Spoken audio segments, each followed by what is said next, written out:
নওগাঁর মান্দায় এই মৌসুমে যে সার ব্যবহার করা হয়ে থাকে সেই সারগুলো মান্দা থেকে আরেকটি উপজেলা পার্শ্বের তানোর উপজেলায় পাচার করার একটা অভিযোগ মান্দার ভারস ইউনিয়ন থেকে যাচ্ছিল পার্শ্বের তালন্দ নামক একটি এলাকায়। স্থানীয় প্রশাসনের সহযোগিতায় সেটি আটক করে। বাজারে গেলে বেশি টাকা দিয়ে যদি কিনি তাহলে সার আছে। এরা হচ্ছে এখান থেকে ওখান থেকে কৃত্রিম সংকট তৈরি করে। প্রায় 3 বস্তা 3 রকম সার, আর এখানে সব যাচ্ছে পটাশ সার, 60 বস্তা সব চোরাই সার। আমাদের আইন শৃঙ্খলা বাহিনী সেটা ধরে এবং আমরা এখানে এসে সেটা জব্দ করি এবং জব্দ করে আমরা আমাদের মান্দা উপজেলা কৃষি অফিসারের নিকট সেটা জিম্মায় দেই। সেনাবাহিনী এবং আইন শৃঙ্খলা বাহিনী এসে এই সারগুলো এই মুহূর্তে জব্দ করেছে। 60 বস্তা সারের মধ্যে রয়েছে টিএসপি, এমওপি এবং ইউরিয়া।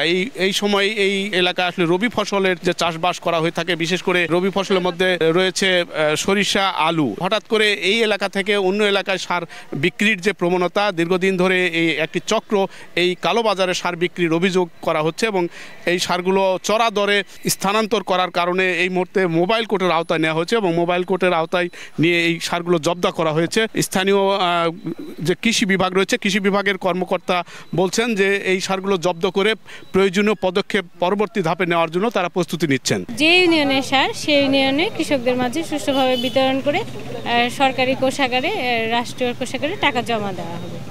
আর যে ডিলারের সম্পর্কে অভিযোগ এসেছে সেই ডিলারের ওখানে আমরা প্রশাসনের সহযোগিতায় আইনগত ব্যবস্থা নেব।